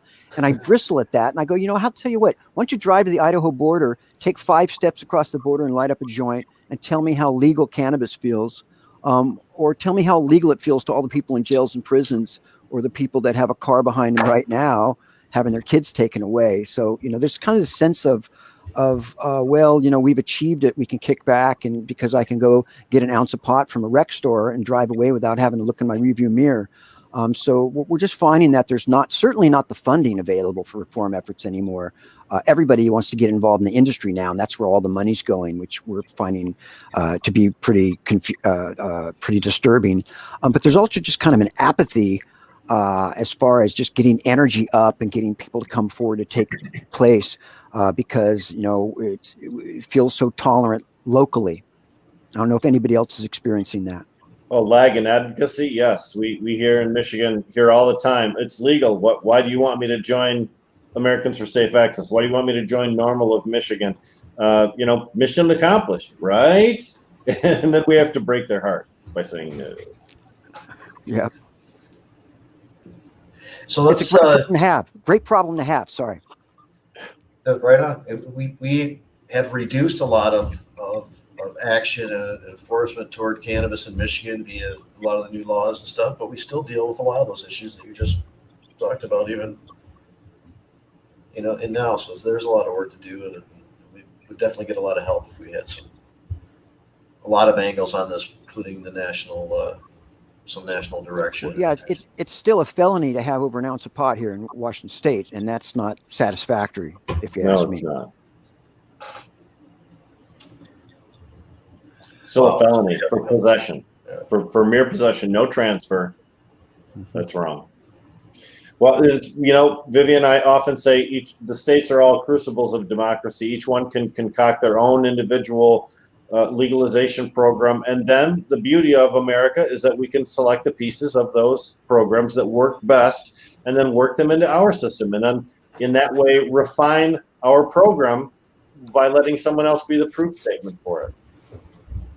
Yeah. Yep. That's the beauty of the way that this representative democracy has been put together. As long as the federal government stays out of state politics, then we'd be fine. If the federal government decides to homogenize all of the state programs, as we know the federal government likes to do, that would be quite a difficulty for most states. Yeah. We still have people losing their homes here for overcultivation in this state, even in this county, even in this liberal King County here. So there's just still a lot of real heavy lifting to be done. But it's amazing how far we've come so fast. I say so fast. I mean since 2012. It's been a long journey to get there. Yeah. Hey, so we have a couple minutes. If you have the time, let's talk about your new venture with Skunk Magazine and how that came together and why that's a good fit for you and so forth. What's going on with that? Yeah, we're actually in the absolute throes of our seasonal deadline right now, and I had to stop editing to come and do this. But I'm real excited to align myself with Skunk. My values line up with Skunk's values very well. The magazine's dedicated to organic, regenerative, sustainable cultivation, and Gaia principles, which really strike a chord in me. And as I mentioned on social media that you might have seen, Skunk Magazine recognizes there's a whole entire new guard. There's a whole new generational wave of cannabis enthusiasts and lifestyle. But the magazine also still pays homage to the countercultural pioneers who paved the way for this reality today. And it's just a great team of people, and I'm really excited to be able to contribute. I also, we'll plug that I have a podcast as well called 10% on Cannabis Radio. I've done about 200 interviews. Not really competition because it's one big cannabis media community, hopefully. We Well, love this group is- other shows, man. It's not Yeah, a competition to us. This group is composed of people who do their own other shows too. Shelly does Reads and Weeds, and we have the NTO show with Jim and Colin. Two of the guys Jamie and- leading the effort on getting entheogenic plants Nice. legalized and decriminalized here in Michigan are part of the show, and they have their own show called the NTO Show. Yeah. Could you repeat We that have- information about how to find your podcast, though, Vivian, because it was sort of lost. Well, you could just do a Google search of Hempresent. It's like represent, but it's Hempresent. Or you could go to cannabisradio.com and then slide, click through all the things and click mine. But the easiest way is just to Google Hempresent, and my thing will come up. And it's really great. It's great that we have taken our own control of the alternative media and the digital media and getting our messaging out. It's a great change from the way things used to be. It used to be so hard to crack the mainstream media barrier, the kind of iron curtain in the old days. You basically had to have a disaster happen or a bust or something like that to get media in the old days. So it's really cool that we've been able to kind of exploit the digital world and get our own messaging out regionally and nationally and internationally. What are the dates of Hempfest? We don't have dates right now. We're not positive that the event's going to be happening this year due to the COVID restrictions in our state. It's very, very difficult to plan right now under these conditions of changing. I mean, we're on the verge of probably going back into phase 2 in a couple weeks because the numbers have been slipping a little bit up. This was the epicenter. This was the kind of ground zero here in Seattle of COVID coming to America. And with 100,000 people, we're pretty confident there's no way on earth that they're going to let 100,000 people meet all in one spot anytime this year. And for the events that do happen right now, much smaller number that have been just recently allowed, there's a tremendous amount of COVID-related restrictions that you have to put in. Everybody has to be 6 feet apart and things like that we look at those and they seem almost impossible to enforce with 100,000 people in a confined area like Seattle Hemp Fest. So I'm frustrated to say that I'm not convinced that the event will happen in its traditional fashion this year. And we're looking at alternative projects and events that we might be able to pull off. What are the dates normally? Well, it'll normally be the third weekend of August. Gotcha. Oh, same as Cannapalooza. And what got it started? I mean, in a nutshell, I know that we're kind of toward the end here, but what was the thing that kicked that off? Seattle Hemp Fest? Yes. Well, we had this thing going on, which still goes on since the early 80s, called the Seattle Peace Concerts. And that's a concert series of free shows that would happen in various parks throughout the summer in Seattle that would move from park to park. And I was on the board of the Peace Concerts back in 1990. And the Persian Gulf War was starting. The first President Bush and the first Iraq War, the invasion of Kuwait, was coalescing. And we had a peace concert down at Gasworks Park in Seattle, a former oil refinery. So it was very apropos. And the short story is this idea kind of circulated that we should stay in the park and have a peace vigil, a peace camp, a protest, occupy the park and demand that America gets out of Kuwait. And so 100 people spent the night that night under this huge double-ended Bedouin rainbow tent from the Rainbow Gathering that somebody brought down and erected illegally in the park. And the next day, the Parks Department came down and threatened to rip the tent down. And so we all moved under this huge, gigantic covered structure that was the former gas facility works that had picnic tables and sinks and fire pits in it and stuff. And so we had about 100 people in there. We were there for 6 months, actually, with this peace camp, this occupation of the park. They couldn't get rid of us. And we had big rallies and big teach-ins and stuff. And somebody organized a startup meeting for a Washington State chapter of Normal at what we called Peaceworks Park. We renamed it for our vigil. And about 40 of us showed up for this meeting. But the guy that was promoting it never showed up. He was a no-show. And it was really a kind of anticlimactic. And so my colleague, Gary Cook, said, we should do something. We have to do something. Let's hold a hemp fest. And everybody's like, a hemp fest? What's that? And that's kind of how the idea was born. And the first one was at Volunteer Park in 1991. We had about 500 people, and I was the MC. And I remember going, man, it was huge. There was 500 people, and we were so excited. And we thought that was a massive turnout. And the very beginning, we got to the park about 7 a.m. to put up the PA. There's a little amphitheater already there. And we were very concerned by all the homeless people that were sleeping in the park. There was just so many of them. And as people woke up, we found out they weren't homeless at all. They had come from other communities, and even some people came from another state. And that's when we kind of realized, wow, there's a real need. There's a lot of support for something like this. And of course, Jack Harrer, we brought Jack up the very first year, and he spoke at every Seattle Hemp Fest until he died, except the year that he had his stroke in 2010. Very cool, man. I mean, That is awesome. I didn't know any of that, and I feel enlightened. I really appreciate that encapsulation. I'm glad we got to that before it was all over. And I would love to make it out to one of those, man. That sounds like a blast.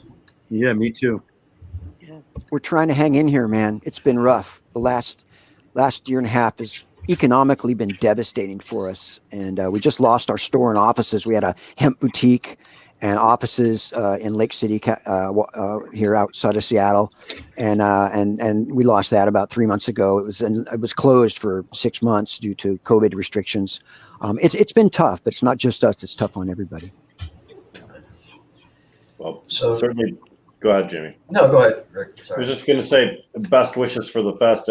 Certainly, there are very few things in America that have been positive examples of cannabis use that really showcase the users of cannabis, not the businesses of cannabis. I can think of, the Boston Freedom Rally, obviously Hash Bash, Seattle Hemp Fest, and Wisconsin. There's a big thing in Madison. And that's about it.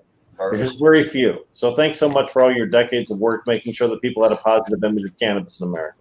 Thank you. And I know time's running out. I just want to add that a lot of people say, well, is Hempfest even necessary anymore because isn't it going to be legal? And we think that there's Oktoberfest in Germany where 1 million people celebrate beer culture, and beer's never been illegal. So we think that events like Hempfest should happen as cultural celebrations long after legalization. Perfect. Amen. I love it. Yeah. Is there anything else you'd like to make sure you leave us with or direct people to? Not really. What I just really like to say is that this it's so great to belong to this beautiful cannabis community. I was mentioned earlier, this global cannabis community. I've been to Europe, I've been to Mexico, I've been to Canada, and I was at that first time I went to the Cannabis Cup in '95. I was in this room with about 6 or 8 people, and we're all passing a joint around. It took 15 or 20 minutes before we realized that nobody spoke the same language, because the cannabis community is basically the same everywhere I've gone. And it's just always beautiful, mostly beautiful, sweet, gentle, artistic, spiritual people. And it's just, a blessing of my life is having the honor and the experience of belonging to this global community. It's very nice. Very nice. Hey, well, thanks a lot. We know you got some editing to do, and appreciate you taking the time out to hang out with us. And I definitely want to check in again down the road. And again, hey, one time before we go, where can people check out your podcast? Oh, it's just do a search for Hempresent, HEMPRESENT. It's like hemp and resent, but we don't resent the hemp. Or they can go to cannabisradio.com and click on it there. Perfect. Thanks a lot, man. Really My appreciate pleasure. it. And good luck with everything moving forward. Well, Mr. Schlicker, welcome to the show, John. Cannapalooza, Johnny. He's outside. Check him out. Welcome. Thank you for having me, Jamie and Rick, Debra. The first time you held that up, I thought it was a mirror, and that you were checking your look to make sure that your beard was all straight before you came on camera. I'm disappointed to find out that's not the case. No, that's my rolling tray. Okay. Nice. Hey, so John, I want to hear about a few things, Cannapalooza amidst them. But first, Brandy, while you're here, you spoke at Hempfest. I've been to 3 Seattle Hemp Fests. I was a guest of a speaker twice, and then I spoke once in 2013. So it's one of the honors of my life was to be there. And behind they take very good care of their speakers. They really truly honor them. And behind every stage, there's an area where the speakers can mingle, and we're fed the most amazing food, and really truly felt like love and support like no other event I've ever seen. It's a family feel. And my moment behind, you get to meet some of the talent that the bands and stuff play, but I met Rick Steves, the travel guy from PBS, and I was totally starstruck at meeting Rick Steves.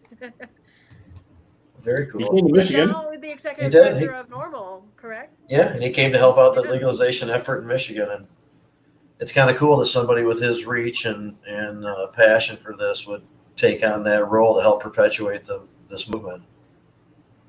Well, his travel has taught him, and why we love cannabis is it helps us open our minds to new experiences. It helps us feel compassion, and we experience joy, and we love everything tastes better, or music we enjoy.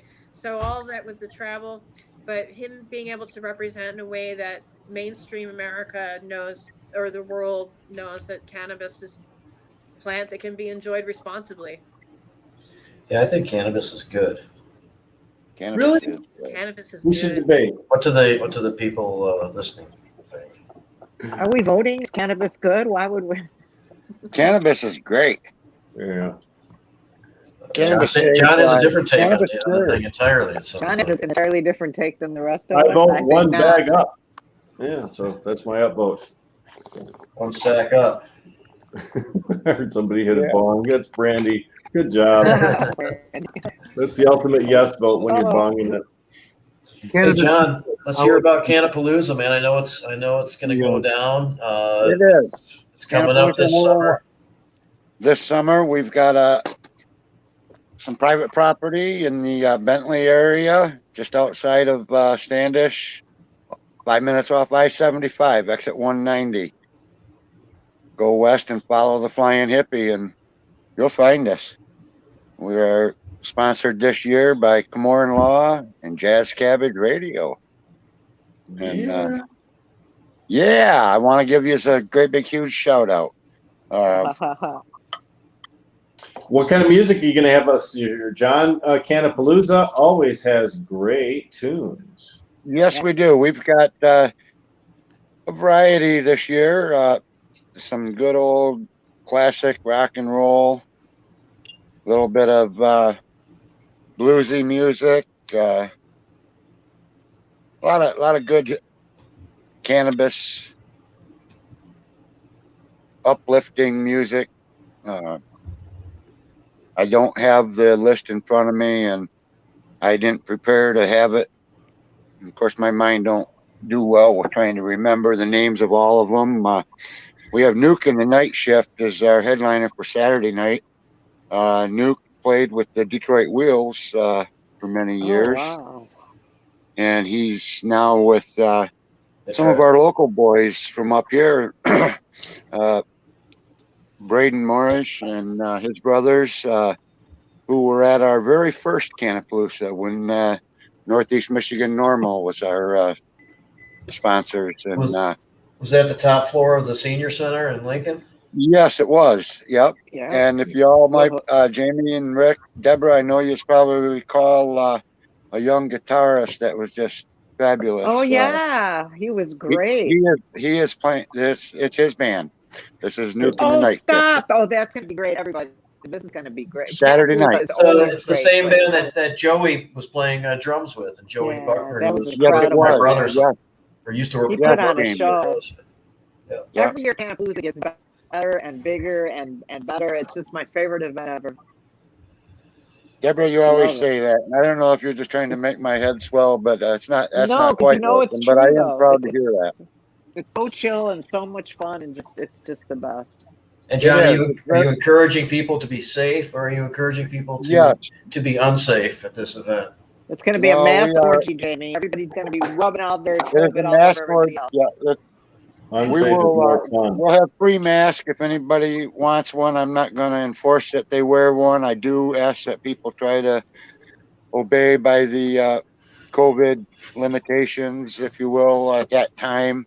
I am very confident, maybe extremely hopeful, but that things are going to be relaxed enough here in Michigan by then that I'm moving forward with this, and it's the cannabis gods have been great to me over the years, and I think that this is no exception. So we are, like I said, on private property in the middle of 200 acres, half a mile from any home. We're going to have campfire music all night long, just acoustical music around a campfire, which, of course, will be Saturday night after Nuke and the Night Shift is done. Campfire music probably started a little bit before that for some of those that want to do that, but there's camping on site, limited camping, but we are opening Friday, August 20th at noon, and we'll close the gate around 10:30 p.m. For the day people. Of course, camping, you're there. Of course, you don't have to leave the event on that day until probably 12:30, 1 o'clock. If you're not camping, we'll ask you to go and come back tomorrow, or pay for the weekend and sleep in your car, I guess, if there's room in the parking lot. I don't care about that. Well, John, you know to save me a spot in the campground, man, for sure. And Deb needs a spot. Yes, there is. For my sponsors, there's an area of camping that is the VIP camping, if you will. Also closest, that would be closest to the campfire. We are asking only one campfire, and that'll be run by my acoustical campfire jam people, Jack Elliott and Les Older. Oh, very nice. Cool. Yeah. Closest to the campfire. We are accepting vendor applications as well as looking for some more sponsors. We've got a few levels of sponsorship available, and you just can look us up at CannapaloozaWorldwide.com. Download the forms and send us an email. John, is Northeast Michigan Normal planning on highway cleanup again this summer? And we are, Jamie, and we have not made it down to Botanical Company to talk with them on their partnership with us again on that. We much appreciate them last year. We have not picked a stretch of highway just yet, nor a date of doing such. But Northeast Michigan Normal is having a comedy night on June 12th at the Ken Ratcliffe Park in Oscoda, across from Old Wartsmith Base. That we have Knuckleheads Comedy out of the Detroit area, and some of their comedians are from all over the state, really. But they put on a great show. You may remember them from a couple years ago. Mm-hmm. Yep, they always do. And you have a great time up there in the northern Michigan whenever you have an event. We try. We're well, the answer, John, the answer is Botanical Company, who will absolutely sponsor, help out, whatever's necessary to be a part of that with you guys, because we always want to do that. Yeah, much appreciated. Thank you, Jamie. Well, John, here's one thing I need you to do. Remember those ladies that had the bake sale at the last Northeast Michigan Normal meeting that I attended? I bought banana nut bread, and I bought some other kind of bread. It was fantastic. You better make sure they've got a booth out there at Cannapalooza, because I'm FYI, Pam, do you hear that? Oh man, it was so I'll make sure they know it. Oh man, just and there will be another bake sale at our comedy night show, as well as our usual merchandise table, which I'm real proud of my team there. They've really put together over the years a really nice merch table. So yeah, that's good. And Cannapalooza is going to have some rolling trays, as well as our shirts and hoodies and other merch that we have available online in the very near future. So check out CannapaloozaWorldwide.com. You can also follow us on Facebook. Right? Because we don't want to be square. We want to be there. We want to be there. That's for sure. Thank you, Rick. Well, thank you, Susan. Sounds like a good time. Are you prepared to deliver, John? Safely. Yes, we are. Yeah.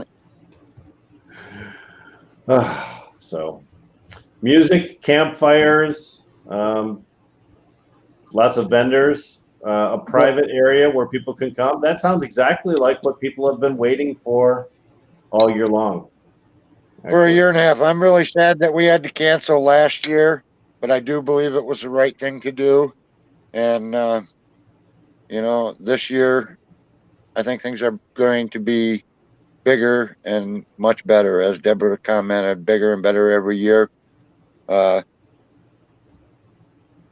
Things are going to be fun. The fun guys going to be around, and cannabis gods are going to be there looking over us. We too will have security there. I don't anticipate 100,000 people. I would love to make it out to Seattle Hemp Fest one of these days. And, thank you, Vivian, for what you've shared today. I really enjoyed listening to you.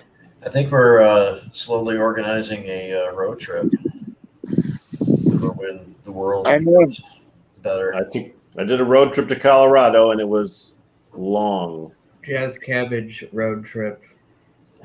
Special. Jazz Cabbage from the road.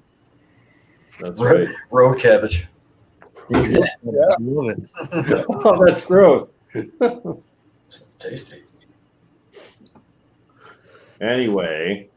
Yes, come and set up your camp August 19th. Campers will be welcomed in Thursday evening.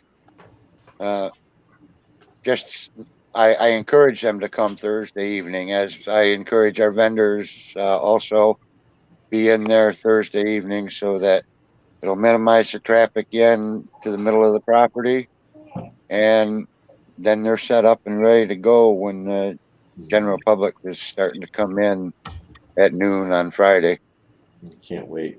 So August 20th to the 22nd, be there. We'll have you back on, John. You can lay out some more of the bands and yes, I'll have speakers Nikki get me more some notes on it, so that if she can't be here to tell you, then at least I got something to read and be able to. And we've lost Deb, but I know we just referenced her, and she helped us set up our sponsorship here, so we appreciate that. Yes, you did. Yeah, and I want to thank you very much for that, and thank Debra. Yep. All right, you guys, Rick, you and Jamie have been so good.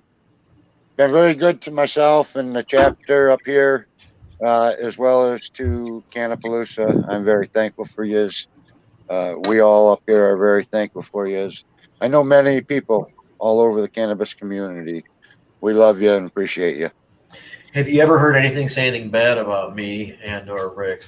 Well, I do. I have learned through cannabis, and thank the cannabis gods, that I do know when to keep my mouth shut. And I'm going to plead that right now. I love you. All right. Just wondering how Rick pissed somebody off. You me. None of us are perfect, but as long as we strive to be better than we were yesterday, that's all my gods ask for me to do. Be kind to my fellow human, and try to do the best thing I can. So, I think we have. And I know you guys do that yourselves, and you go over and above. And I'm very proud to know you. So, thank you, John. John. Thanks a lot, man. We'll check back in, obviously. Yeah, thanks for having me on. We'll have you on the NPO show before you know it, too. Talk about Cannapalooza, too. John might know some about some shrooms. He knows. Yeah, a little bit. Yeah, I appreciate that, Colin. Thank you very much. I got to get myself a little bit more organized so that I'm not out here on my deck. It's kind of chilly and looking like rain, but, it's better than sitting in my messy old at my desk right now. So life is good. Cannabis is great. And so is the shrooms. Those are light. Yeah, the NTO show, and talked a little bit about that too, man. So right. Peace, love, and hippiness. Thanks, John. Thank you. Hey, thanks, Brandy, also for giving us the update, and we'll check in from time to time on what's going on with ASA and our associated projects. Thank you type so of much stuff. for having me today. It was so awesome to see Vivian on the show, and your new technology is awesome. I'm loving it. And congratulations to your show on your recognition for all the great work that you are doing. Keep it up, and thank you so much. All right. Thanks, Brandy. Appreciate it. Yeah. Thank you. Let's call attention to our sponsors, Redemption, Really Solutions, Detroit Nutrients Company, the Botanical Company, and what else do we have? Oh, Grow Green. Grow Green. Let's check this shit out, and then we'll wrap up here a little bit. Another one of these. Yep. Nice. We'll get some music on it, but we got flagged last time around. So Redemption. these are the great people, the great groups and organizations that are helping to propel us into the new world of. Right.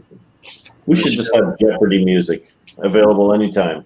You missed my. It must be in the public domain. Yeah. Yeah. Colin sang through it. I did a voiceover earlier in the show. You weren't on yet, but You're awesome, Colin. And then Shelly did that song for Grow Green, so Yeah. we should do something like that. And Grow Green was an example. All these places that are our initial sponsors. There's more to come, and other people we've got great relationships with for a long time that want to help out too. But these people really wanted to help us get going, and similar to Tony, we've got a nice connection to each of them. It's we'll feature everybody here over time and cover some of that, but we really appreciate it. So when we are on location next time, it's going to sound good. Also because of their help and their support. Yep. True. So Colin and Jim came on late. He just does whatever he wants. I'm sure. Yeah, I'll never do that again. Never do that again. You could banish the entire show. You guys have had some really good guests on lately, man. Irwin. That's okay. Yeah, and Kat Ebert from SSEP MSU. That was the last episode, and it was really good. So. Congrats to her. She just recently graduated from Michigan State University. I saw her post. Yay, Kat. Way to go. Way to go, Kat. And I get to emphasize congratulations to David and Kayla Rudoy on the pregnancy that they have. And again, to emphasize, keep Boston George in your prayers because he's not doing so well. And of course, Thank you, Rick. And those around him, our extra support, positive vibes, and whatever else we'd like to offer up to them. Yeah. May the force be with you. It's May 4th. I got that earlier, but yes, Jim, thank you. Thank you. May 4th. And thanks, Joshua. Josh says good show. Appreciate it. Sure does. Look at that. If I say it's true. We'll be able to use this to our advantage at one time, not just simply to be obnoxious about it. It's always pretty cool. No, you've done a good job monitoring and managing that feature, Jamie. Yay. Learning how to use the different ways you can do these square. I was trying to get myself not to be, you go to this format, like whoever's speaking, maybe to be where I am right now, but I couldn't really pull that off this time for some reason. I'm sure it can be done, though. That wouldn't make sense if it can't. But homework. You have homework. One step at a time. But hey, I really appreciate moving up a little bit with this stuff. And Vivian today, I thought that was great, man. And I really like that encapsulation of how Hempfest got started. That was really cool. Yeah, that He was said good. some good things. Thank you. Sweet. All right. Looks like that's about it, right? I don't think there's much more. You can try to fill in a couple minutes if you want. Some Rick style banter, or we could just everybody cut it short.